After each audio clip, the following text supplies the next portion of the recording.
There's lots of disinformation and strange videos that are promoted on YouTube and throughout the world.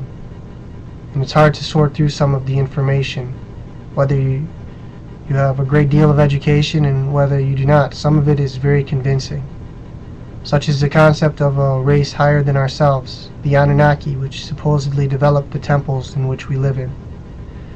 This is not fact. It is not true.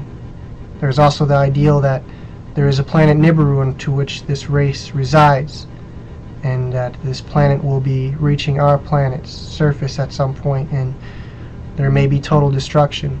All of these things appear to be truth because information, the truth about information, is that it is spiritually discerned. It is given to us, and that is how we discern it. And that's how we understand truth. Therefore, because so many of these things bear some semblance of truth, all of these things in all of these different directions, we easily absorb them and become confused by them. However, when the truth is laid down, there is something within our conscious, within our being, that recognizes that it is truth. It is harmonious. It comes together in a perfect understanding. Therefore, to address some of this disinformation, I will tell you that there is a star, what in Scripture is referred to as wormwood, what some science fiction author or someone who decided that they can come up with whatever idea they wanted to refer to as Nibiru, and from the birth of that concept made so many strange ideas that people have come to just be overtaken by them. Because we are, of course, raised by television sets and things like that. Therefore, the truth is that there is a star, wormwood, that could pass our planet, unless God so determines otherwise. It is the judgment that we face. It is up to us whether our civilization continues, whether humanity continues, or whether it ends. All things, consider us a target right now. And all of God's arsenal is pointed at us.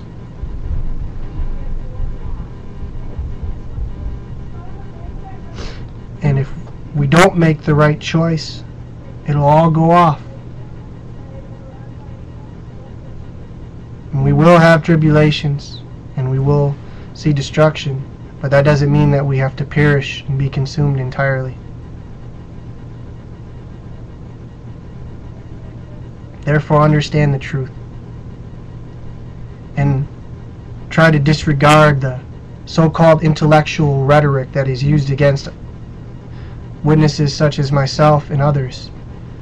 Regardless of religion, the truth is the truth. Science is science. I am not pulling things from different philosophical or anything. You see, the fact is, the plagues and all of these things prophetically, or speaking simply, demonstrate that I am telling you the truth, which cannot be avoided. It is a matter of truth, unto which even the amazing atheist must acknowledge, and has. It has nothing to do with me. It has to do with each of us. And there comes a point in time where we all collectively recognize this. It has nothing to do with myself. It has to do with us. And this is the reality which we face now.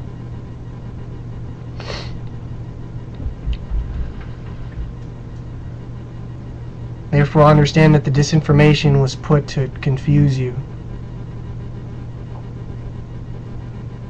so that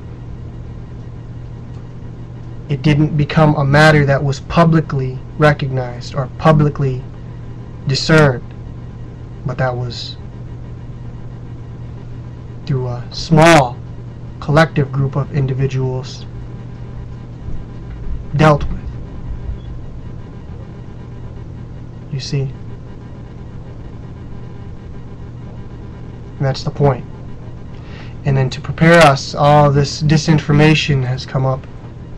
But the truth, you see, there is something simply that There is something very simple about truth, about scientific revelation. Every scientist, because science is beautiful, I do not say the contrary. Every time they come to some new scientific theory, even as they're observing science, it always draws them further, and it comes together with that which was before it. It evolves. It's infinite. You get drawn into it. However, the thing about this disinformation that is getting everyone, this delusion, is that when you peer into it, you become more confused. So as the truth that you before believed suddenly is gone. We each can create our own reality. That doesn't mean that truth doesn't exist. That just means that the truth is already present within each of us. Therefore, we can make anything appear as truth. This doesn't mean that I haven't told you the truth. The reality is that these things which I have said are present and are true and are happening. But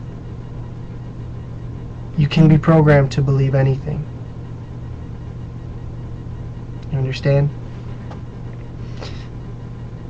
Jesus said, "For this cause was I born, to bear witness unto the truth." That's what Jesus said. There is truth. There is things that are happening in this world. There are wars. There is events surrounding these wars. There is things that are happening. However, you see, can be taught to believe anything. What is important, therefore, is that you seek the truth and you live by the truth. And now that's how we put it simply. And I myself understand that because it's harmonizing. But as Jesus taught us, God is a spirit, and they that worship him must worship him in spirit and in truth. He says it simply, but it means two things: that we live spiritually, pure lives,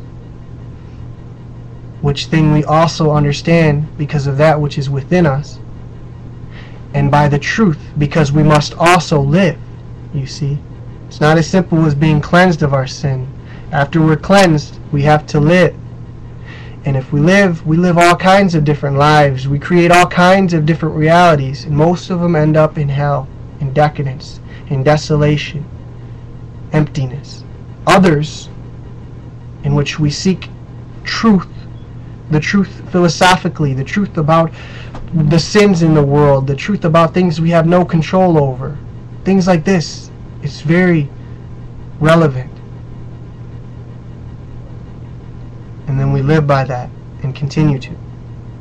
That's how science works. That's how science evolves, when we peer into the infinity of it and find the beauty of it. It was put there for us to discover the beauty of what is true. Science sometimes argues theory, but begins under the precedence of truth. It never argues science fiction. It never says that it is coming up with some fictitious ideal. It's theory or revelation. You see, truth.